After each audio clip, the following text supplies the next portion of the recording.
2 or 3 bombs went off every day. We got used to it. My judgment of danger became increasingly skewed. I lost a sense of fear. I was no longer running away from explosions, but running directly toward them. I just wanted the lasting, indelible images of the war to sear the front pages of the newspaper so our policymakers could see the fruits of their decision to invade Iraq. I wanted this at any cost. Car bombs and roadside attacks against American troops had grown so frequent that the soldiers were terrified and shot almost preemptively, blindly. The Americans set up impromptu checkpoints along the roads and erected stop signs in English, a language and script not all Iraqis understood. Cars that failed to stop before the checkpoint were fired upon. I witnessed 2 entire families killed at the same checkpoint within 20 minutes of each other. The Iraqi insurgents grew more organized, unleashing a new kind of fury against their invaders. In late March, the American Blackwater security contractors were murdered, set on fire, and strung up with electrical cables on a bridge in the western city of Fallujah.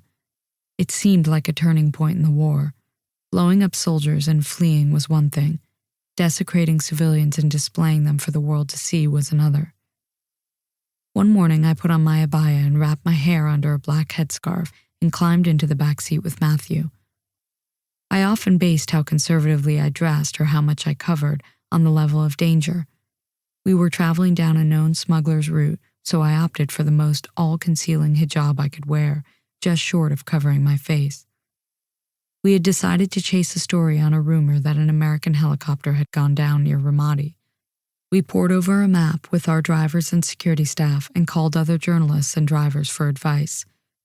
We wanted to travel on the side roads because the Marines had closed off all main roads in preparation for a siege of Fallujah, and Fallujah was on the road to Ramadi. It was a sunny spring day in April 2004, neither hot nor cold, and I'd spent the wee hours of the morning photographing the funeral of a Shiite man who had allegedly been killed by Americans in Sadr City. I had returned to the bureau and we immediately headed out again. Waleed, our driver, was 6'4" when slouching, his head hanging huge over his body.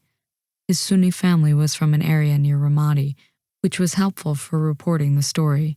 In Iraq, tribes and familial ties mean everything. Khalid, a Sunni originally from Palestine, was our interpreter that day.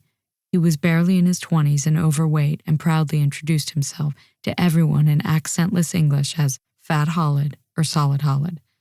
He was always joking, as long as we didn't interrupt the American movies he watched on his laptop or his incessant internet chats with women from God knows where.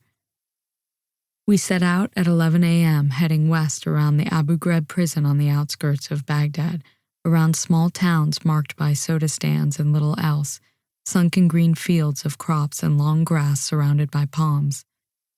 Though the road was unfinished and bumpy, I was happy to be coasting down a small, quiet road out of Baghdad and through the lush farms.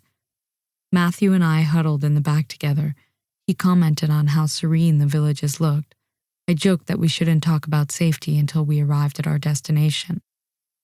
The sky, approaching midday, was luminescent without being harsh.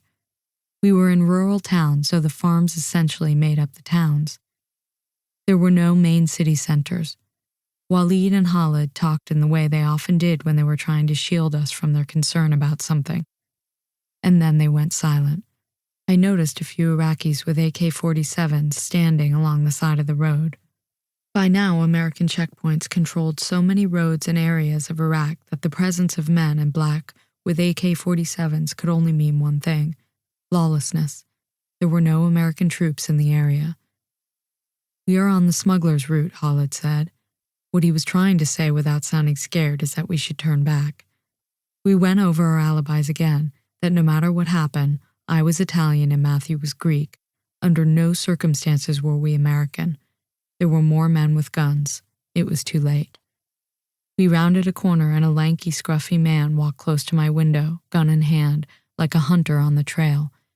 He stared at our car, 2 foreigners in a Sunni stronghold, the Western enemy traveling in the heart of the insurgency. I looked at Matthew, his Americanness, and threw a shawl I had lying in my lap over his head. A sky blue minivan careened out in front of us, cutting off the road.